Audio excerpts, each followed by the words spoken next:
All right, breaking inputs coming in. This as Raksha Mantri Rajnath Singh has held a meeting with his US counterpart, Secretary Peter Hegseth in Kuala Lumpur. India and US have now signed a new 10-year defense framework in this meeting between Rajnath Singh and Peter Hegseth. And in a CNN News 18 mega exclusive news break, we are learning that India and US defense cooperation is on track. This will include strategic logistics, joint production, and tech transfer from core pillars of the deal. This marks a major push to counter China's influence across the Indo-Pacific region.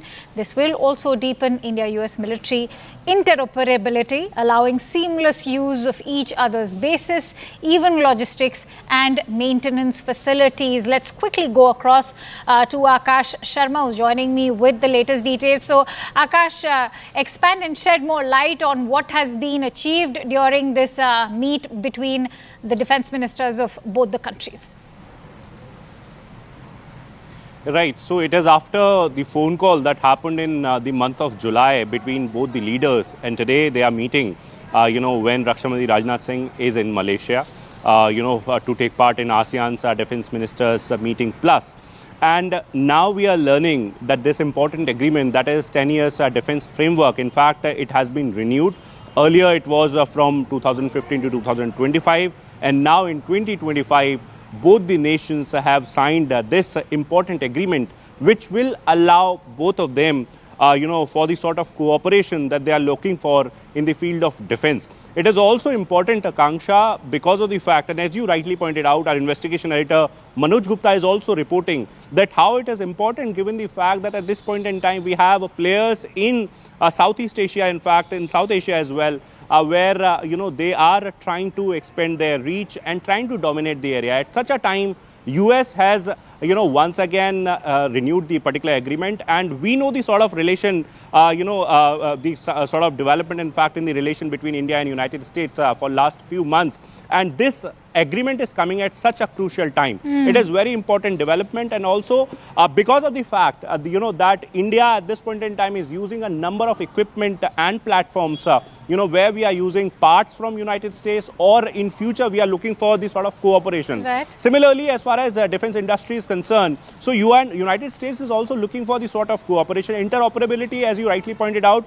This agreement is going to help. We have multiple clauses in the particular agreement, and these clauses somewhere help both the countries to have better coordination and cooperation as far as defense sector is concerned. And that's why this particular agreement is very important. And today, both the leaders, in the presence of these leaders, this agreement has been signed.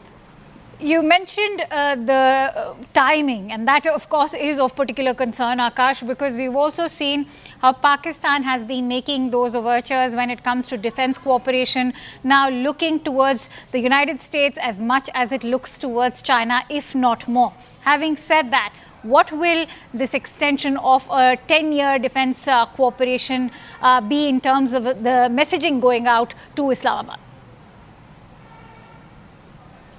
Right. So you see, Akanksha, in fact, yesterday I had, a word with Mr. Sanjeev Sanyal, who is the secretary, and in fact, one important member of the Economic Advisory Committee of the Prime Minister.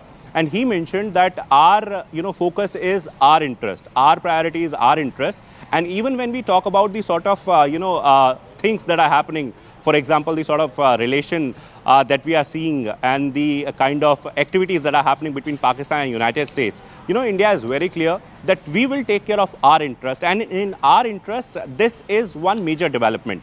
Also, as far as, other activities are concerned, so we already know that how trade negotiations are happening between India and United States, and there are a number of positive things that are happening. We are expecting, some sort of conclusions in the days to come. But this particular development at such a time, at such a crucial juncture, Akanksha, is very important. It will somewhere help both India and United States. True. Stay with me, Akash. Let's also play out some more reactions for all our viewers. Let's listen in. 3 bar telephonic वार्ता हमारी हो चुकी है, और जब आपसे ADM के sidelines पर व्यक्तिगत रूप से मिलकर मुझे बेहद खुशी हुई है। और इस अवसर पर डिफेंस फ्रेमवर्क की शाइनिंग, मैं समझता हूँ कि उसके परिणाम स्वरूप आज एक नए अध्याय का प्रारंभ होगा। और मेरा पूरा विश्वास है कि आपकी लीडरशिप में भारत और यूएस के रिश्ते और अधिक मजबूत होंगे।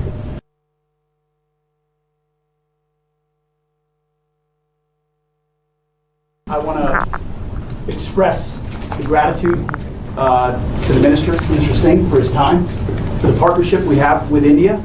It's one of the most consequential of the U.S.-Indian relationship in the world. And our strategic alignment is built on shared interests, on mutual trust, and a commitment to a secure and prosperous Indo-Pacific, which is precisely the conversation we had. It was the world's oldest democracy and the world's largest. And this new 10-year defense framework which we signed is ambitious. It's a significant step for our two militaries, a roadmap for deeper and even more meaningful collaboration ahead. It underscores America's long-term commitment to our shared security and our strong partnership between. All right, let's quickly go across to retired Major General K.K. Sinha, who's also a defense expert, joining us with more insights on this very crucial meeting that's just taken place. So, Major General Sinha, as you heard what Pete Hegseth and, of course, our own Raksha Mantri Shri Rajnath Singh had to say, they've all lauded and also spoken about how this is underscoring the defense partnership that both the countries are currently sharing. How do you see this arrive at a very critical juncture in terms of timing this when the trade talks are on? There's Pakistan looking towards the United States for its own strategic cooperation. How do you put this into perspective? Good morning and Jai Hind. Jai Hind, yeah, sir. I think it is one of the strategic, steps taken towards, which is concrete. It is in the form of agreement for the 10 years. And mind you, a 1 decade agreement, and when we see the timing, if you take it that 2035, that is also, actually synchronizing with India's actual aim to, make our military the world-class military. And when the Defense of War, Pete Hegseth, has signed it in along with the Rajnath Singh, Asia. Mind you, this government is there, for a time period. And even if the same government comes up, it will be very nice. Otherwise, this is between India and Pentagon. And, Department of War, they call it, and Peter Hegseth. So I think it's very good. This will include strategic logistic and joint productions and technical, technology transfer. True. From, our deal, which is there, basically, if you see, it is in the domain of air power, which we have got, and all, our aircraft, which is for logistics, generally, and surveillance. This is, we are dependent on, more or less the dependency is there in the United States, whether you take it C-130, Glowmaster, things like that, it is all coming, including the Chinook coming from there. The air power is the main, and we have also taken the rapid drones. So I think it is a great, great push, and especially for the Indo-Pacific when we talk about it. Right. That too at a time, Major General Sinha, I'm sure you will agree, when the Quad was to be hosted by India, but none of that's happening at the moment. That's correct. Basically the Quad summit was supposed to be in the month of November, or, it would have pushed to December. But there are certain reasons. But mind you, the Quad, other thing, our foreign minister has been in America. There is also Quad meeting, where the things are going. We are doing everything in the Quad, other than, the head of meeting between Trump and Prime Minister Modi. He was supposed to come. But I think that time will also come when we will, probably, because the reset has to take place. If the reset is taking place, then we should not, because these, the tariff and trade war, these are nothing, going to be a permanent feature. These are temporary and transient, because I think Donald Trump, feels it that the deal is the main issue. But he's not going to carry on, because the way America has been also affected by this. Many thanks to you, Major General Sinha, for sharing those precious insights with us. Quickly shifting